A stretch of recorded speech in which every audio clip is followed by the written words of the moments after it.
Da-dome, da-dome, da-dome, dome, dome. Let's see if we got anything making toys. A pod track says we're making noise. Might be a little too loud. Might not be a little too loud. I can't tell if we're distorting. It says it's in the red, but the pod track is moving up and down. Streamlabs is moving side to side. Oh my God, it's a world show. Do you notice the tone? Do you notice the tempo here? It's already, the coloring is blue. I like the color blue. Has nothing to do with my party affiliation. It's just that blue is the mood for the world show. So welcome back, everybody. It's 6 o'clock Los Angeles time. We're broadcasting from the Loop Studios. You might notice a little bit different background. It's going to keep changing. We're not settled on this yet. Now I know some of you know that I'm going to cut my hair and shave, but I'm not for the Bottom of the Glass show. The first BOTGN show, boom, boy, yeah, it's going to be different. But right now, you get the same old handsomeness that you've always got. Now, this is an important show. World show is very important, so I don't want you guys to be distracted. I'm going to go ahead and turn this down to about 2. Now, I can turn this down, but I can't turn it off. The rest is up to you. You're going to have to concentrate on what we're saying around here. Now, are we getting a thumbs up? Can you guys hear me? Is everything okay? We don't have all of the soundproofing up, so you might get a little bit of an echo, but that's going away too. Otherwise, it should be nice. You know, listening. I was reading some of the stuff you guys were writing in the beginning. Jeremy B. writes, he goes, so what did everybody do while Gen X Talks was off the air? I spent time with my family. They seem nice. About spit out my refrigerated Hawaiian water when I read that. Oh, that was really something. Okay, so tonight we are doing, you guys can see us on Facebook Blue. You can see us on X and on YouTube, of course. We were going to do a members only show, but we thought, no. Also dedicated a little bit to Mrs. Forwatton. Mrs. Four, if you guys remember her, she very much loved the world shows. She actually picked the color and the font that we use for the world show. Not this one up here, but the one for on the web page and the one we used the cover pictures as we go into the show. I'm never going to change those. Those I did for her, and she liked those. And she would have insisted I keep doing the world shows. Even while the other shows were off the air, she would have insisted, keep doing the world show. Just find a way to keep doing them no matter what. But that's Mrs. Four. Listen, let's pay some bills. Let's get some silly stuff out of the way. If you guys are hearing about this late or you didn't get a notification, because sometimes the platforms don't notify you, join Patreon. Good moderators can put up the link right now. If you're on X, you're on Facebook, you're on YouTube, just put up the link for Patreon. It's $1. But then you get an email. We let you know half an hour before this show, I shot out an email. Those are smoke signals from Gen X Talks. Yeah, smoke. Well, I know what they are, and old people know what they are. You should know what they are. It takes a little bit because we have to have the Sun Valley Fox rub 2 sticks together until we have him start an hour early. That way the smoke starts going and we can send up the smoke signals, let you guys know.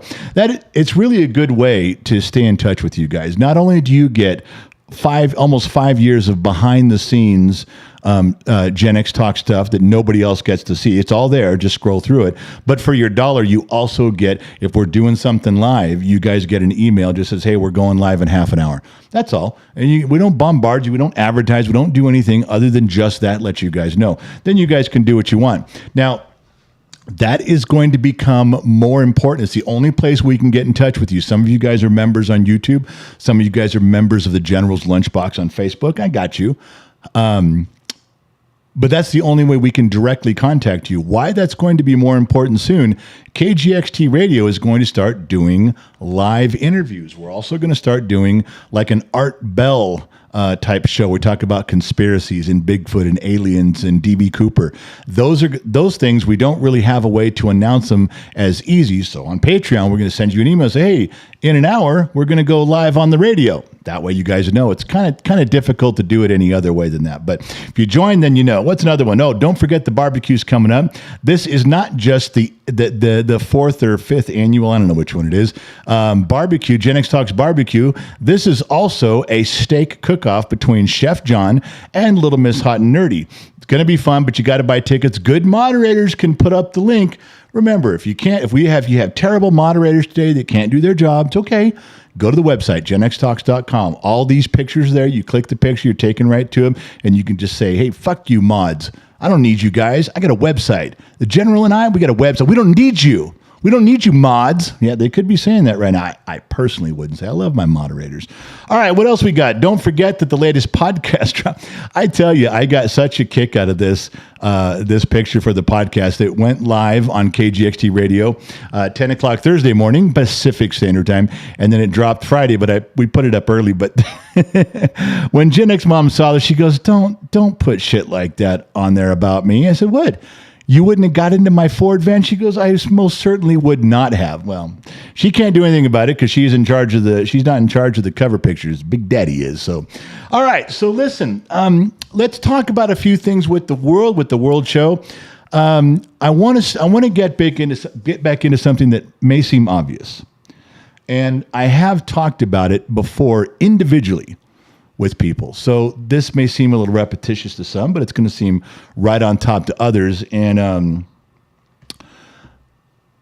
I want to go back a little bit and talk about how we got here. Something that now in hindsight, it's clear to see. You guys all know that hindsight is always 20/20, and we can look back. And some people are talking about this in little respects, about how Trump won the election and how he lost the second election, but he won the third one. And the Democrats are just screwing everything up because they're yelling Nazi, Nazi, Nazi, and they're fascist, and they just come out with anger and they lose. That is mainly what everybody's talking about. Fox News talks about it, CNN, MSNBC, Bill Maher. They're all admitting, well, the Democrats got a real problem here. They're not changing their tempo. They're not changing their playbook. Yeah, I got it. But I want to go back a little bit now that we can look at the whole thing, and there's some pieces that I've put together, just common sense, just good old common sense looking at stuff. And I'm like, holy shit, now I get some of this. And I want to explain it to you so you can understand how we're not even at 200 days yet. And he's just ripping and tearing through stuff. And why? Why is it different than his first term? Everyone would say, well, he knows more. He knows more about what's going on. Yeah, that's if you're going to paint with a broad brush, that's the way to go. But let me spell it out for you just a little bit differently. In his first term, they had their boots on his neck, didn't they? He was firing people left and right, staff. He'd bring somebody in. He went through 3 generals or 4 generals. And just it coming and going, and people, he's like, you're not working out. And everybody laughing, saying, oh, look, he's firing everybody, or they're quitting. Rats off of a sinking ship, as they'd say. The impeachments, the trials, the criminal stuff. And he was making changes. He was doing stuff that he was supposed to do. But boy, they had him on the ropes the entire time, investigation after investigation after investigation. And he almost couldn't get out from under it. Now, he had some good policy changes. He did some great stuff. He did a lot of the things that we wanted him to do, but they fought him on the border wall. They cut his funding. I mean, just all these things. Every time he tried to do something, every trick he tried to pull, every maneuver he made, they were on him. And I think we can all look back and see that. That was a tough time, his first 4 years. He made progress. But my God, they were just all over him. I mean, imagine he wants to drain the swamp. So imagine Trump's in the swamp, waist deep, and he's got alligators in each hand, and he's fighting off other ones, and he's trying to figure this out, and he's trying to find the drain to drain the swamp, and it just keeps coming. And then he loses. He loses the second election. And I think that was the best thing that ever could have happened to Trump and our country. Looking back now, they would have been smart to let him win, go another 4 years with their boot on his neck, the investigations. They would have been smart to leave him in there and just keep him contained and befuddled and struggling, never coming up for air. And let me tell you now, looking back, I didn't understand what some of the things that happened on the inside, but I do now. One of the things was that when he first got elected, the Republican National Committee, they came to him and said, hey, you just won, you're president now. We're from the Republican National Committee, the RNC. We got some nominations for you. We got some good standing Republicans here. You can consider them for key positions. You can consider them for cabinet. Hang on one sec. Go take my phone. And Trump, okay, yeah, that's good. We'll do that and bring stuff in. And, he's choosing from these 5 guys for this job and 5 people for this job. And then it doesn't work out.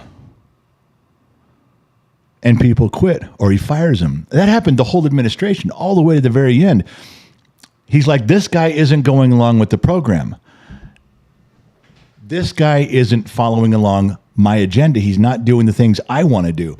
And it was a battle. It was part of them having their boot on his neck. Now listen, the people they gave him, the Republicans gave him, were rhinos. They were Republicans in name only. Some of them, not all of them.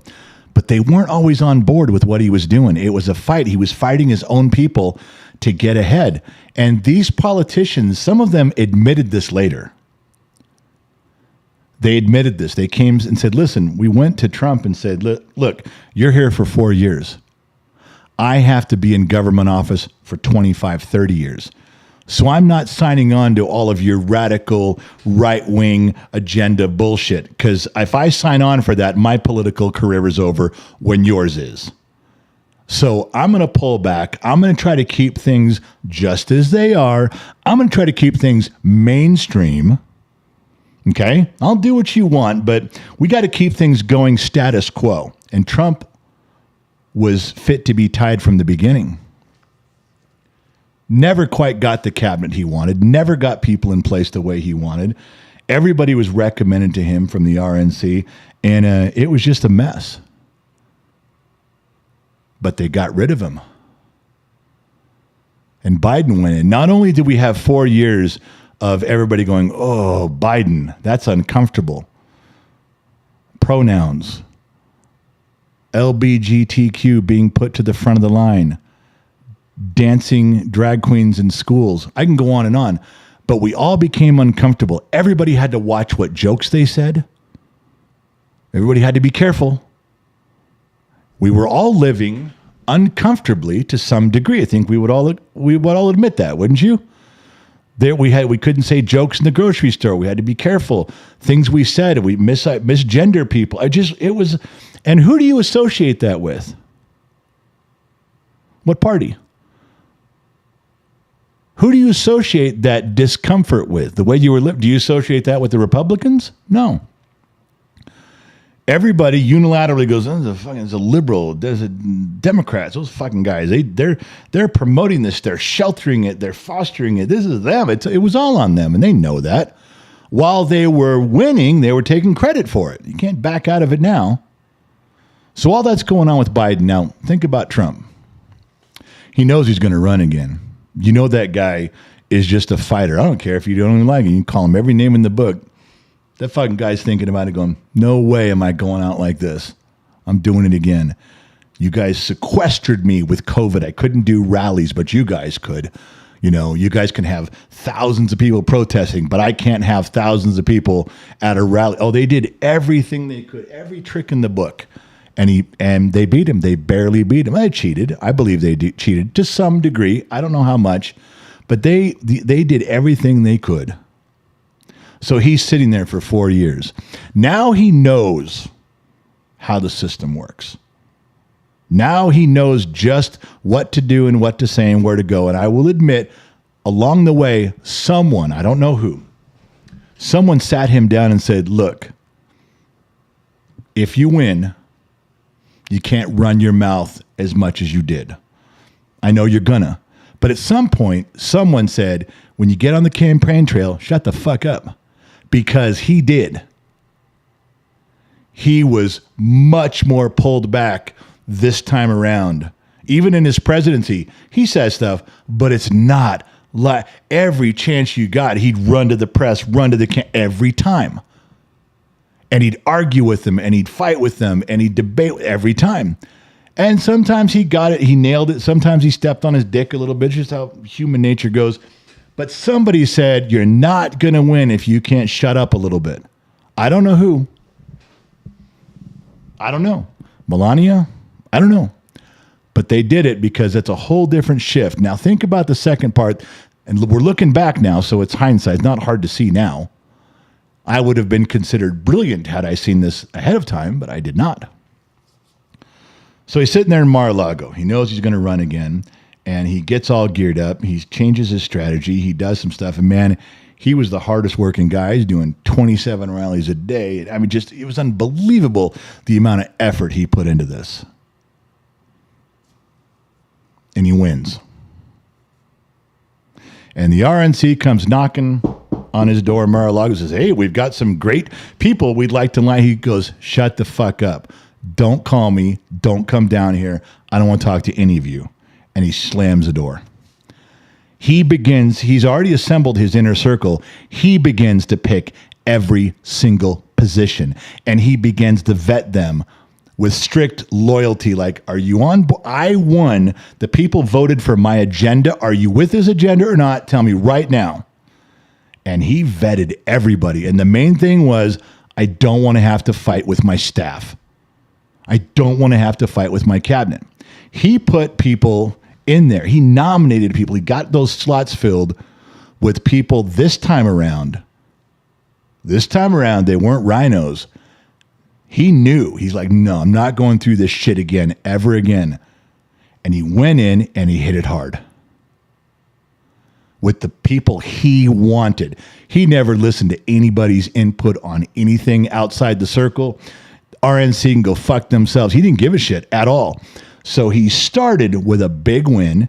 The second thing was he got people loyal to his agenda right on top of it going, nope, this is where we're starting. And what a difference it's made.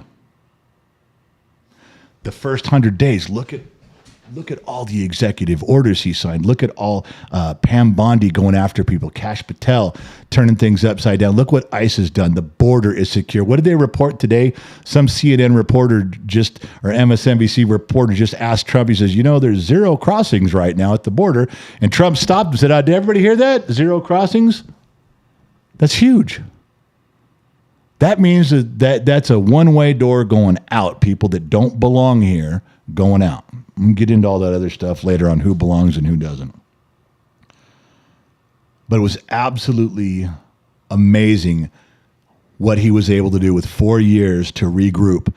If the Democrats had a brain at all, they would have let him win and kept their boot on him until he was out and he couldn't run again, and that would have been it. But they made a mistake. They cheated, and they won, and they gave us 4 years of Biden to compare against this machine that was being built, and it's rolling over everybody. That's Sunny point number 1 I want to talk about. I want you guys to realize what it must have been like for him sitting there chomping at the bit going, I'm doing things differently. I know how to play the game now. I'd never been in politics before. I didn't know how this was going. I played along. I did what I was supposed to do. Not this time. Not even close. So think about where we're going with all this. This leads into him and all his executive orders he's signing and why. All right? But I want to put a pause on that for 1 second, and I want to tell you guys something that I heard. I wish I could tell you who I was listening to. One of the most profound truths about the Democratic Party I hadn't heard before. I don't know why I didn't think of this. I should have. I totally should have, and I didn't. But I want you to put this in your head. You mull it over for a little while. You chew on this and you see if this is right. The Democrats get into power every time, and they push for ridiculous shit. I mean, they get power, they get control, they push for this stuff, and what happens? They get voted out. Like, okay, you got your shit through, we're fucking done with you. Why do they do that? They risk losing power for a short time. They know they're coming back. But if they can push all of their bullshit through, they can push the envelope to the extreme and get it passed and lie the whole time. They get through with it, knowing that they're going to take some losses, knowing that they're not going to be able to come back. Not right away, but when they do come back, they're going to be in charge of more power and more things and have more control. And I looked at this and I went, holy shit, that's right. That's what they do. They push out this agenda that no rational person would do. They know they're going to get a shellacking. Doesn't matter. 2 years or 4 years, they come back around. Everything's been put in place. All the laws have been passed. They get back in control, and boom. Now they're back in control with more power, more control. And the guy who was talking about this, he's right. They're willing to sacrifice some short-term losses so they can run everything for long-term gains. It's true. Well, then why don't, when the short-term loss comes up and Republicans get in, why don't they take it? Because they're not willing to take it back. They're not willing to push back to an extreme to balance it the other way. They're not willing to do it. They're not willing to risk losing over an agenda, and they should be. They should be willing to risk everything, risk not being reelected over doing the right thing. They should. Over stripping down some of what the Democrats, the ludicrous stuff they put out there, but they don't. Trump is. Thankfully, because this cycle that's been going on my entire lifetime, I looked back at it and went, oh my God, this is exactly what's happening.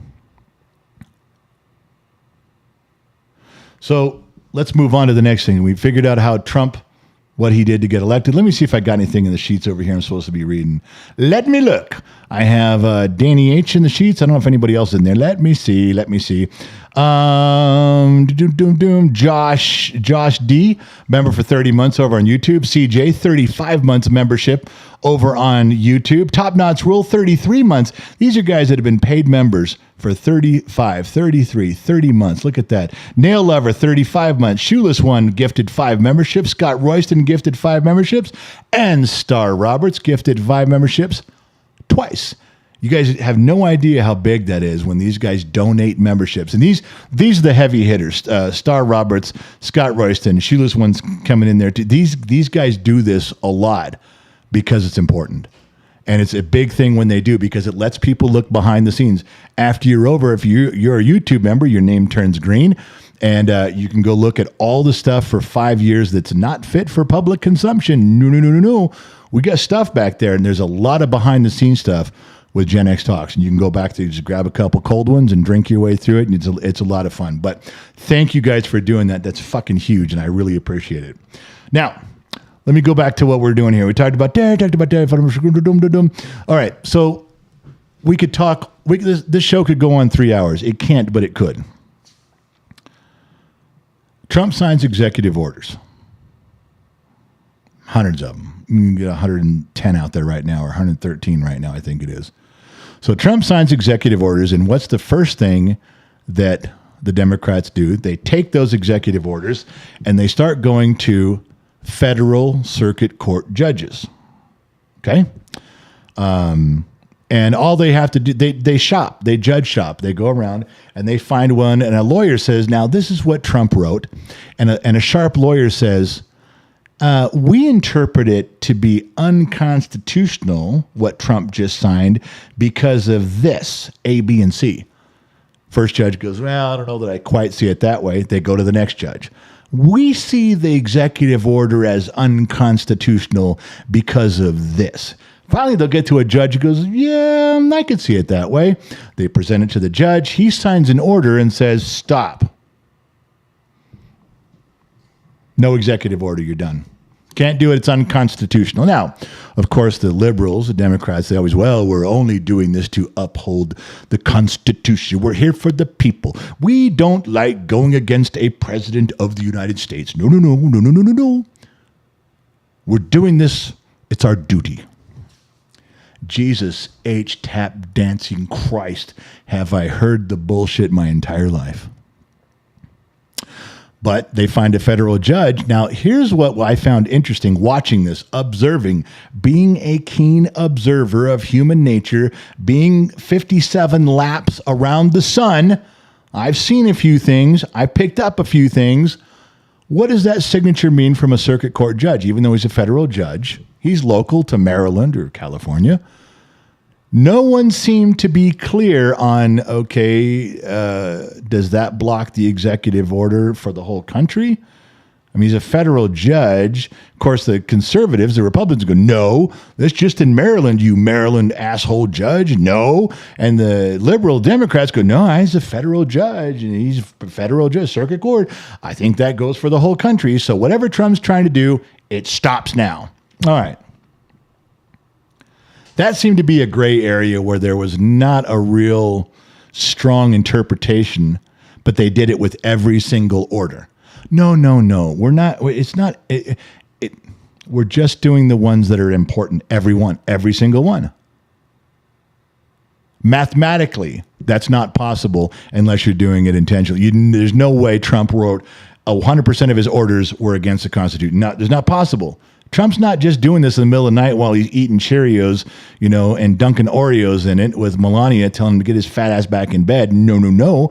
He's doing this with lawyers, with constitutional lawyers that say this is okay, this is not okay. They're doing their best to get it right. This is an educated executive order. This isn't just something he writes, on the back of a cocktail napkin as he's walking up the front driveway to 1600 Pennsylvania Avenue.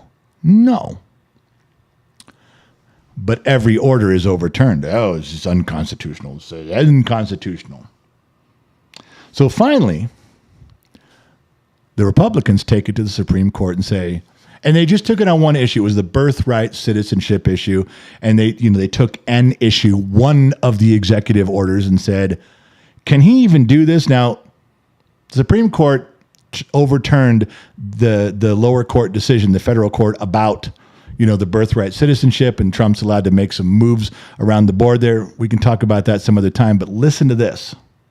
In fact, I think I got this one for you guys. Let me see if I do. Let's see. Birthright. I think they wrote, did I get that? Yeah. The Supreme Court on Friday limited the ability of federal judges to issue nationwide injunctions blocking Donald Trump's executive order on the ban of the birth rates. But it doesn't matter. Doesn't matter what the topic is. Pay attention to what just happened. They told the lower courts, you're not equal with the president. You can't just go in there and the president writes something. You're not equal to the president where you can block it for the entire nation. One judge doesn't decide thumbs up or thumbs down while the president's saying thumbs up. You're not equal. They very clearly said, what the fuck are you doing? You read the whole dissent. And she's writing there going, this is bullshit. I'm not even going to get into this with you fuckers. Stop doing this. You don't have the right to enforce this, invoke this. This is not your job. And it's certainly not your job for the whole country. One judge in California doesn't say how it goes. No. Do you even realize that every single executive order that's coming down the pipe, headed to the Supreme Court, they're all going to be overturned. Every single one of them. Now, different facets. There may be some stuff that the Supreme Court keeps, but they basically have told the judges, fuck off. You can't do this. We do shit like that. We can put a yes or a no for the Constitution, for the executive order, for the country. Not you. Not your jurisdiction, asshole. It took my breath away when I heard people commenting. I didn't believe it at first. I go, no, they didn't do it. And they did. They did. This one thing right here, I know it's a birthright citizenship. There's a topic there. But this one thing has got to be one of the biggest victories for Trump I have seen. The dominoes that are falling just up to the first 100 days, and now we're just past the first 100 days, the dominoes that are falling Trump's way, you almost can't measure what's going on. And they're all happening at once. Trump isn't saying, well, let's hold off on everything until we get the border situation solved. Then after the border situation solved, we'll worry about the auto pen thing and we'll figure that. Then after the auto pen thing, we'll move on to something else. He's not doing that. Kash Patel, Pam Bondi, and the House are hiring more attorneys, more people, and pushing on every topic all at once. It's the same thing I talked to you guys before about him signing all those executive orders. The only way the Democrats can keep up with him is if they can get the press and the public on their side to be upset about something. But when he signs an executive order and says, I'm closing the border, I'm putting the military on there, and the Democrats begin rallying the troops and getting the news agencies, and he's on to something else. Signs an order, says birthright citizenship, you're out. So they said, oh, we don't have time to be on the news about that. We got to be on the news about this. And then he signs something else and something else and something else. He's doing 5 a day. The news cycle was one of the main tools that the left was using, and he took it away from him. I don't know if he took it away on purpose, but he caught on real quick that they couldn't even keep up screaming and controlling the narrative anymore. Now, they stuck with some of the stuff with Elon and about Doge. I get that. But I think it was funny and kind of ironic and stupid. You notice what the liberals do. You know what the left does. Can they stand up and go, hey, looking for waste and fraud? We're not for that, man. We're not doing that shit, man. We can't handle that shit. No, you're not doing that. They can't be against that. So Schumer and Pelosi pull back and go, okay, we got to be on board with what they're doing. I know. Let's be mad at how they're doing it. Yeah, that's it. We'll be mad at how. We're on board with that. We completely understand what you're doing, but how you're doing it is wrong. Trump goes into Iran and everybody says, "Oh, it's just we can't be mad at him. We've been talking about taking out Iran's nuclear program for decades. He's actually doing it. We can't come out and say that's wrong or that's bad. We don't like the way he did it. That's it. We don't like the way he did. Unconstitutional, didn't get approved, blah, blah, blah. That's all they've got. That's all they've got every day. We did the border. I don't like, we can't say they're against closing the border. They can't say they're against, controlling the border. So we don't like how you did it. Not very nice. Military, Bob, not very nice. We want to be looked at as a nice country. No, we don't. Give a shit how you look at us. We just don't like how he's doing it. He's flipped the script in so many ways, so fast, on so many topics, they have had to pull back. They're still in shambles. They have no clear leader. They have no clear message. All of the young Democrats are screaming to the old guard, stop saying racist, Nazi, fascist. Stop saying those things. It didn't work. It's not working. It's not helping. But the old guard, that's all they've got. That playbook has kind of worked, so that's all they have. Now they're on their heels, so they've fallen back to position B of, I don't like how you're doing it, man. It's, you're really fucking the world up by how you're doing it. You shouldn't go into NATO and demand stuff. I mean, I know you got it, and that's cool. We're with you. Get it. I know they raised it to 5%. I know everybody but one country's on board. But, the way you did it, the tone of your voice, it's very un-American, man. That's it. And they go in there about Doge, I'm going to tell you something old school for you youngsters that may stumble across this and watch it. I'm going to give you something from old school, from way back in the day. Okay? And I'm just going to apply it to the Doge situation. You want to find out who's stealing money? You want to find out? This is an old mafia trick. This is an old family thing from way back. You want to find out who's corrupt? You want to find out who's taking that money and doing some bad shit with it? Cut it off. Cut it off. And I'll tell you, this is an old one when I was talking about, remember in New Jersey when the drones were all over and nobody could figure out whose drones they were, what the drones going on. Is there drones everywhere? No one could know. We checked with everybody. It's the military, CIA. We checked with the FAA. Nobody knows whose drones they are. What did I tell you guys? Shoot a couple down. Shoot them down. Why? Because someone will come knocking. You shot my drone down. Oh, it's you. You own the drones. As soon as you shoot down a drone, somebody's going to come and go, hey, man, you shut up. You shut down my drone. What the fuck, man? That's the guy we've been looking for. Same thing with corruption and money. Elon and Trump go in there and cut off that U.S. aid money. Stone cold shut it down. Whoever screams the loudest was the one getting the money. hey, man, we sure don't like what you're doing there, how you're doing it. Why did you get cut off? Are you out of money? No. I'm just saying for the American people, I don't like the way you're doing it. Yeah, fuck off. Whoever's screaming the loudest about that, they're the ones that were getting the money when he cut it off. I don't care if it's Republican or Democrat. I don't even give a shit. That's an old school way. All you do is cut off the supply.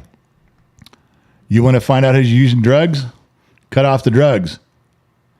See how many people come pounding going, hey, what happened to the drugs, man? Why do you care? Oh, I'm asking for a friend. No, you're using them. You're selling them. You're distributing them. It's an old school trick. You just sit back with a beer in your hand, put your sunglasses on, and wait. Tell me I'm wrong. That's how these things are going down. Let me jump back over here and read between the sheets if there's something in here. Let's see. Scott Royston, I see your smiling face. Again, handsome general. Now, see, Scott Royston gave me one handsome general. Where's all my other handsome generals? I don't understand. I usually won't even start the show unless I get 4 handsome generals. Scott just gave me one. God damn, Scott.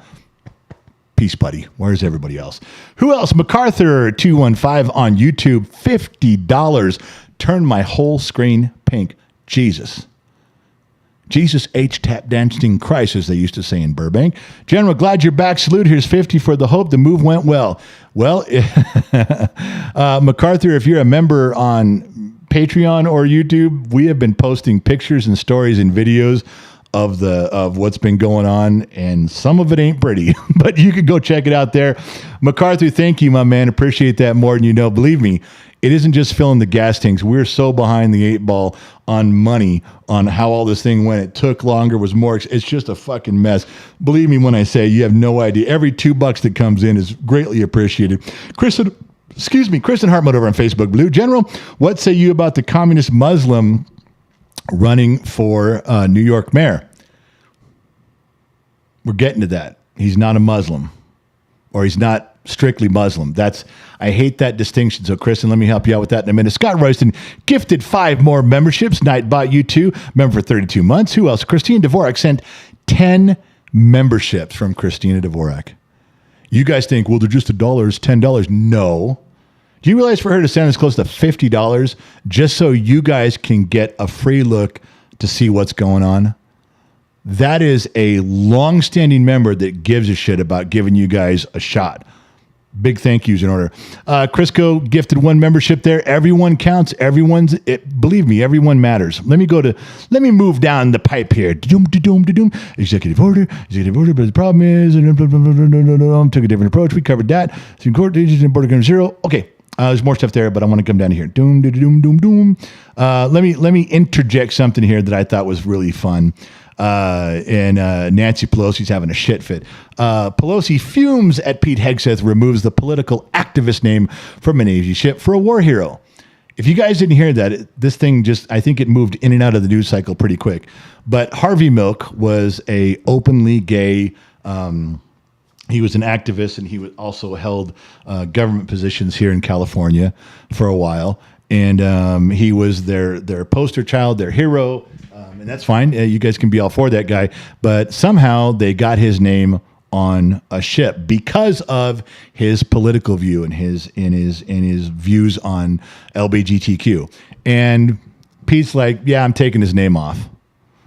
And he didn't put a political name back on.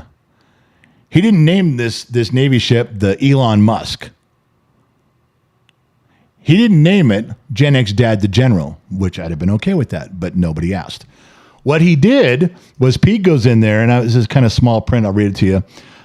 Defense Secretary Pete Hegseth announces the renaming of the ship, the Harvey Milk, to Oscar V. Peterson. And I read the story on this guy, Oscar V. Peterson. Pete told it, and I read the print on it. And the guy was just an absolute crushing war hero. Part of a repair crew doing some stuff on this ship. and that gets bombed again in World War II. He's like the only guy that survives. He's terribly injured. He's fighting. He's rescuing. He's doing, and he manages somehow on fire to close a couple of main hatches that kept the ship afloat and kept it doing its job. I mean, you listen to stories, guys, like, God, I wish I had half the courage. I wish I had half the strength and fortitude that those guys have. I don't know that I do. But that guy was just like, fuck you. This is my job, and this ship's not going down. So Pete's putting his name on the boat. They're having a fit. It's like, well, you got a political gay activist who really, and then you got this guy who ended up giving his life for his country. Yeah, we're going to say this guy, he's off, this guy's on. Because you put this guy on here for political purposes. I'm putting his name on a ship because he's a goddamn war hero. I get it. I'm not talking bad about the LGBT community. I'm talking about how they went about using one of those guys, using one of him to put his plaque up, put his name up in lights. And they shouldn't have done that. It's not the reason you do that kind of stuff. He's not a patriot because he's a homosexual. This is what he is. It shouldn't even be a consideration. He should be equal with everybody else. It doesn't matter if you're gay or straight. So what? Who cares? But they did it anyway, and Pete's reversing that decision, and I'm okay with that. Now, where am I going to go? Did I even find that one on here? Did I bring that one? There it is right there. I brought this up for a different reason, but let's talk about it since Kristen said. Major unions are dropping the support of Andrew Cuomo to back Mandani. I forget his first name. Now, I was listening to a long episode of Glenn Beck today. Glenn Beck, to me, is a little bit of an alarmist. Very hard. I had to quit listening years ago because everything he said was like, it's kind of like the Democrats. Everything is the end of democracy. Everything is the end of the world. Everything is trouble's going to. The sky is falling. The sky is falling. It's falling the sky. And we all know they do that. Glenn, in my opinion, and I haven't listened to him in a few years now, but he used to be the same way on the other side. He used to be saying, you better build a bomb shelter. This shit's happening better. You invest in gold. The world's coming to an end. Invest in gold. And it's like after a while, it's like, oh my God. Everything. He was a bit of an alarmist. And there's a lot of you listen to Glenn Beck. That's fine. I pulled back for that reason. I'm just going, okay, I can't take that anymore. I hate it when they're doing it. And I'm starting to not like it when you're doing it. Anyway. So he brought up something, actually one of his guests did that I found very interesting. I didn't get a chance to finish listening to it because we're doing our show here. But follow me on this and then you can do your own homework. There is a difference between a Muslim and an Islamist. And to put it, the information I was trying to pick up on and write down, trying to do my homework here before the show started, was the Islamic is 100% political, agenda-driven, and extreme, every one of them. A Muslim can say, well, I do like democracy. There are some regimes I would back. I mean, they're very middle of the road, open-minded, and they're trying to sort things out. The Islamist already has the agenda and will go to the extreme and will kill or die for their cause in most cases. It is a completely, there was a Muslim woman speaking on this, and she says, please understand they are not the same. If you identify this guy, Mandani, as a Muslim, Mamdani, as a Muslim, you're letting him off the hook. You have to say it the way it was meant to be said. Now, that wasn't why I copied this article down, but since you brought it up, and you got to do more homework, as do I. I don't have much more of an explanation than what this woman was very clearly trying to explain to Glenn. And I was following along, and then we stopped and came here. But I want to go back because I want to know the exact differences in how that and where that stands. But I know right now she was very emphatic, saying, "Look at that organization, CARE." Has promoted death, destruction, that CARE organization says, we're happy about October 7th. We're happy Hamas killed Israelis. We're happy they took hostages. We're happy to lit the place on fire. Oh, CARE also gave this guy $100,000 towards his campaign. Okay? It's not hard to connect the dots. I'm a reasonable man. You with me so far? Good. Okay. The reason that this came up, and I'm going to tell you this is just my personal, very personal observation. Andrew Cuomo lost his bid for the Democratic mayor position, the candidacy of New York. Obviously, we all know that. This guy won, Man Danny or whatever his name is. All right. So, of course, I'm friends with Chris, and I talked to Chris, and I said, I'm kind of bummed out your brother lost. I don't know Andrew. I've never met him. I've never talked to him. A lot of people hate him, all right? I didn't like Chris Cuomo. I'm still learning about Andrew, but I like Andrew better than this guy. Let me just leave it right there. I like Andrew Cuomo better than this guy. Am I in love with Andrew Cuomo? No. Am I friends with Andrew Cuomo? No, I'm not. He's not my friend. I'm not his. We don't know each other. We've never spoken at all. But I was in favor of him beating this guy. And I talked to Chris and said, hey, man, this sucks. Now, here's where I'd like you to write something down. And this is just, may never happen. Probably won't happen. It's a very radical idea. But I called up Chris and I said, listen, and this was before this article came out where some of these unions were dropping Cuomo, Andrew, and going for this guy. This is before this came out. This is a couple days back. And I told Chris, I said, look, here's a suggestion. What do I know? Dumb mechanic in the middle of the desert. What if your brother backed the Republican candidate for mayor? What if your brother came out and said, look, I want what's best for New Yorkers. I want what's best for New York. And I don't care for the Republicans and I don't care for that candidate. But man, this guy is super wrong. This guy is destructive. If you're asking me for my love of New York, for my love of the citizens, where am I going? That guy, the Republican candidate, that guy right there. I don't even like Republicans, but this guy's going to sink our city into the ground and ruin everything. And I said that to Chris. I said, I'm just saying, just throwing it out there. What if he did that and said, I am doing this for the love of New Yorkers. I know what's best. If these are the only two, I would have been the best choice, but you guys didn't vote for me, fine. But between these two, don't you dare let him win. Now, Democrats don't do that. They toe the party line no matter what. Andrew could know that guy's the biggest fuck up. And typically, liberals, Democrats go, well, he's the wrong guy, the wrong person, horrible for the city, horrible for the state, horrible for the country, but I'm voting Democrat. It's going to be that guy. It's what they've always done. Democrats have a unique ability to set aside their morals and values and vote party to keep in power.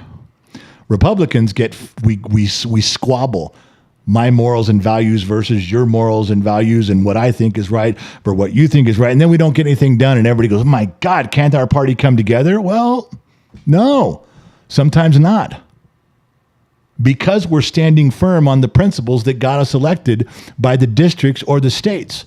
The people, their constituents that put us there for the values that we stand for, and we stand up for them. The Democrats do not. Most of them step aside and go, all right, we're done fighting now. I don't like anything you're saying and anything you're saying, but let's all vote blue. We good? And they do. They set everything aside and toe the party line. But what if Andrew Cuomo came out and said, I'm never going to stop being a Democrat. I'm always going to be a Democrat. But I love New York more than I love my party. I love New Yorkers. I care about them more than I care about the party line. And I'm not supporting that asshole. I'm supporting the Republicans, and I'm going to try to help them win. I'll try to take it away from them next election, fine, but not this guy. So I suggested that. Now, do you think Chris said, oh, that's a great idea. Let me go talk to my brother? No. In fact, because Andrew's his older brother, if Chris brought it up, he'd probably get punched in the eye and he'd have to call me and go, General, I'm punching you in the face next time I see you because I owe you one. My brother punched me. But just if something like that comes up, if Andrew comes out on the news in the next week or two and he's shifting a little bit that direction, yeah, I'm going to take credit for at least planting the seed. Chris would get all the credit for the sway on that, but I think it's a good move. I think it's a good move to get rid of this guy. I think it's a good move politically for Andrew to show he can reach across the aisle. It doesn't cost him anything. Doesn't cost him anything. He's going to lose political capital. So what? Didn't work anyway. He lost. So who cares? Maybe he gets people to start turning the other way and going, all right, I'll listen to you. I don't know. Maybe not. A lot of you guys hate him and it wouldn't make you think one way or the other. All I'm presenting to you is I offered a strategy based on my massive years of experience in the political arena. None. And said to Chris, from a street view, maybe this would count. That's all. You know, he wrote me back. He goes, maybe. He just said maybe. Didn't say he talked to him. Didn't say it was a good idea. He probably thinks I'm full of shit. But he did say, maybe. But it's in there. If it comes out, I'm taking credit for it. All right, so what are the other things that went through that are coming out? SCOTUS rules in favor of parents seeking to opt out of children, LGBTQ. This is being spun 10 different ways. Let me just tell you that it's not over. There's many facets to the ruling, and there's other things that need to be changed. There's part of this that the Supreme Court has kind of kicked back and said, work this shit out.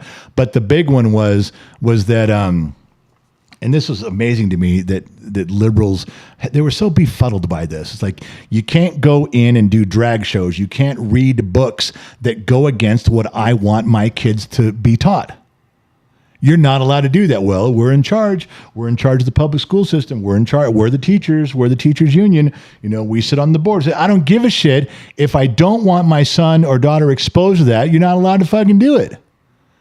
So the idea was I either had to pull my kids out of class and put them at expense to get them taught the way I want them taught because there was no recourse, or I had to make them sick that day. It was a pain in the ass.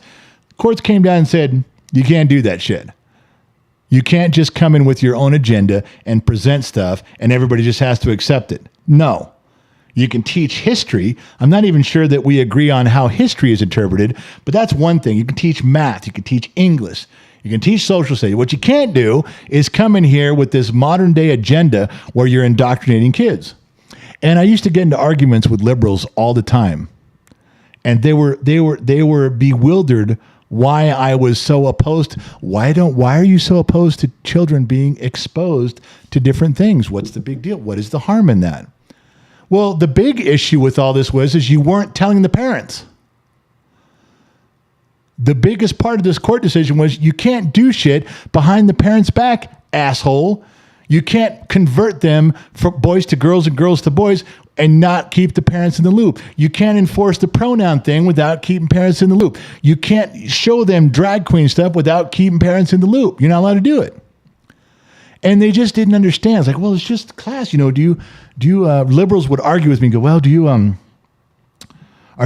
need to be told what they're teaching for history, what they're teaching for math?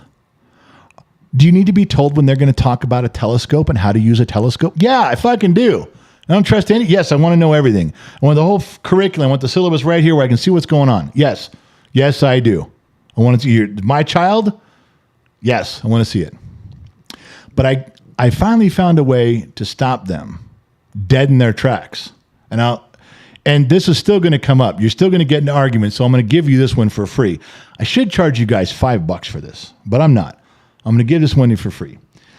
Liberals have on their mind it's okay to do all this shit behind the backs of parents, and it's just parents and it's just teachers and kids. It is just a part of the agenda. It's just a learning experience, and they're exposing themselves to new stuff. And I said, okay, in school, without your knowledge, liberals, without your permission, Democrats, we are going to take teachers and staff, we're going to pull these kids aside, and we're going to start baptizing them. You okay with that? But I just I'm sorry, I can't hear you. What was that? You're okay with that, right? We're going to start baptizing them. We're going to start prayer groups that they can be of. We're going to start teaching them the God. You're okay with that, right? I mean, it's just an open experience.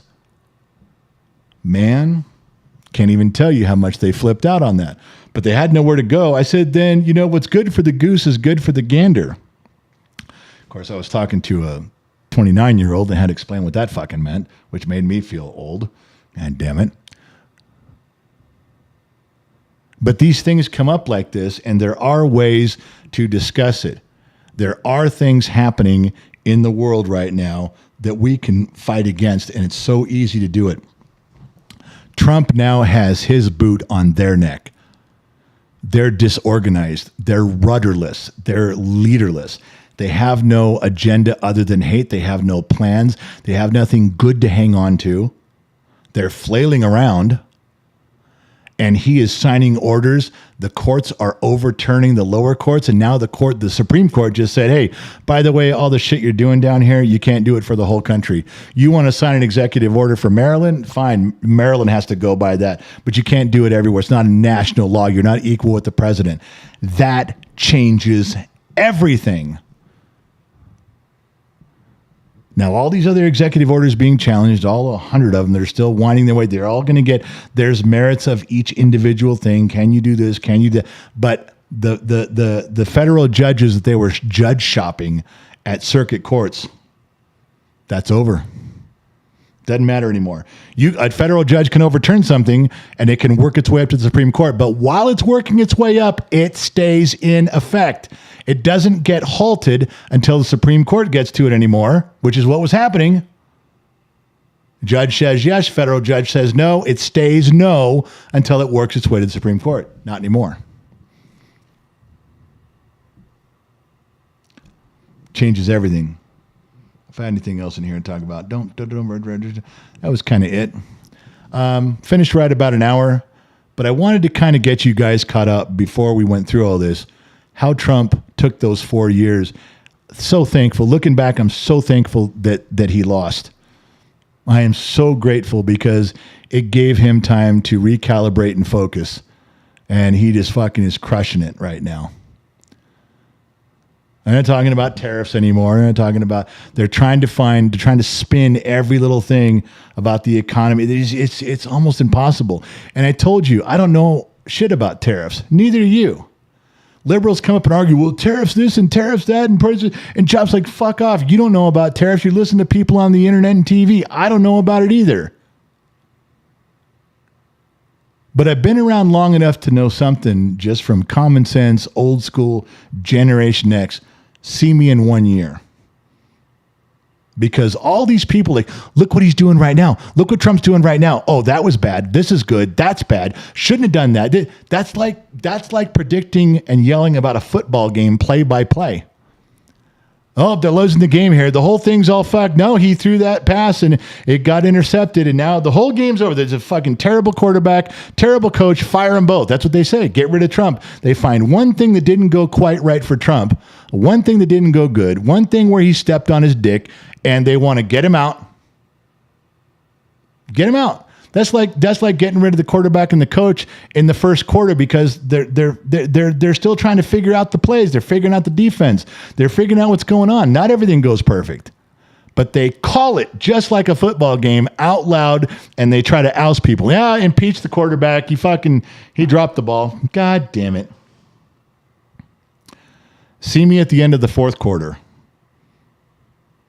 See me when there's 2 minutes left and see if it's a close game or if it's a blowout. See me in 1 year after the border's been closed. The deportations have worked their way through. The riots have calmed down. The tariffs have evened out and they're all in place. See me in a year and see if you can still spin the numbers. See me in a year. Right now, I don't even want to argue with you. I'm not going to argue play by play if the game is over or won because of the last 3 plays and how they're goddamn just incompetent play calling here. What is going on? Okay. See me in a year. Let's have this conversation again. That's where I'm at. That's how I end a lot of my conversations with people right now is I'm like, yeah, I'm hearing you, but you don't know what the fuck you're talking about. Neither do I. We're not. It's like someone said to me, I think it was one of my sons came up to me and said, Trump said he would not get us in any more foreign wars. And now he's bombing Iran. He's a liar and he needs to go. First thing I said, I said to my son is, why did he go against his word? Why did he change his mind? Well, I don't know. Doesn't matter. He lied. Well, wait. Do you think perhaps maybe as president he knew something and information came his way? You know, it doesn't matter. He's just a fucking liar. He's always been a liar. He's always going to be a liar. And he said he wouldn't do it. Now he's doing something. Yeah. I change my mind on shit all the time too. I try not to. But as a dad, as a husband, things come up. You have to audible. You see a blitz coming, you got to audible. You see an opportunity, you might just take it. I wasn't in the war room. I'm not in three-way calls with Trump every time he gets information. Maybe he knows some shit I don't. Oh, you're just saying that. Yeah, well, you're just saying the opposite. You're saying that nothing changed and he just bombed him anyway. You don't know. The fuck do you know? You're not there. Well, I was listening to people that were there. Yeah, well, they're not telling the whole story of the Republicans or the Democrats. And we all know that. See me in a year. Let's listen to Trump's explanation on why he changes things, why he renegotiates, why when it looks like he's backtracking is maybe he's actually audibling because something's coming up. Maybe he's moving some pieces around the board. Maybe he's setting a trap. I don't know. And neither do you. That's the truth. You don't fucking know. No more than I do. You just listen to 20 people and swear they're right, and I listen to 20 people and swear they're right. You got charts and graphs, I got charts and graphs. You got professors, I got professors, and in the end, it doesn't fucking matter. What matters is at the end of a year, let's see how things are going for you and I. At the end of a year, let's see if this policy worked out or if I was wrong in supporting Trump. Let's see in a year. All right, listen, I got to get out of here. Thank you guys for tuning into the World Show. There's lots of new stuff on genxtalks.com. Scroll around, click all the links, click all the secret links, click all the little buttons and things. You got to go pay attention because there's a lot of stuff coming. And we're setting a schedule. We're trying to get things moving. But within 7 days, everything's going to be in motion. And when I tell you that Gen X Talks, now that we are in Nevada, we are at the Loop Studios outside of Reno. There's some big things that have to happen in our personal life. There's some things that have to fall in place. But when I tell you what we are shooting for is a full, fun, and I'm going to use this word again, even though you guys make fun of me for it, robust. When you look at the Gen X Talks brand, we would like it to be robust with a lot of facets. The Garage Show coming back. The World Show, trading off every other Friday. One World Show, one Garage Show. Getting the Sun Valley Fox involved in some of the garage shows for fun to have him teach me the stuff I don't know. You guys have been clamoring for that. The in-person events we're doing, the interviews we've got lined up that are going out on the radio that'll hit the Spotify interview page. We got some politicians, some local ones, and we're going to work our way up that food chain until we can get as high as we can. And you know what? I don't know where it's going to stop. Maybe we won't get far at all. But we're giving it a shot. We're not stopping. We're not quitting after the first couple months. No, we're going to keep going. We want Gen X Talks to be a full brand, a full platform where there's lots of stuff that's interesting and there's a lot of interaction with you guys. I think it's going to be a blast. I do. We'll talk more about that on the Bottom of the Glass shows and the neighborhood shows that come up. But for right now, thank you guys for tuning in. Thank you guys for listening. All of you that took time to come back this time, I can't tell you how happy I am to be back here in this chair and have you guys listening. It's like it's just like hanging out with family. You drive across the country, you finally sit down and crack open a cold beer with your family you haven't talked to them in a while. It's that feeling. I feel like you and I just picked up right where we left off. Before I go, I'm going to get yelled at. Let me go back between the sheets before I go. Crisco, YouTube membership, Mark Bingham, Facebook, 100% right. My general start teaching Christian values, YouTube. Crisco dropped in $10, a little help for the move from the old Sergeant's Fund. Crisco, thank you for that, my man. No-Go, member for 39 months, and I think I'm done with the sheets. I've done my bit for God and Country today. I hope it wasn't repetitive. I hope you guys picked up some new stuff, some new angles. None of this counts until St. Donna texts me and said it was a good show and she learned something new. If St. Donna says we had a good show, then by God, we had a good show. So waiting on that from her, and I'll pass that along to you guys. Thank you guys for tuning in. Not sure where you're listening in from, AM, FM, Sirius XM, or perhaps you tuned in on the Armed Service Radio Network. Remember 2 things in life. Number 1, wherever you go, well, there you are. And number 2, I'll catch you guys on the flip side. I'm out, baby.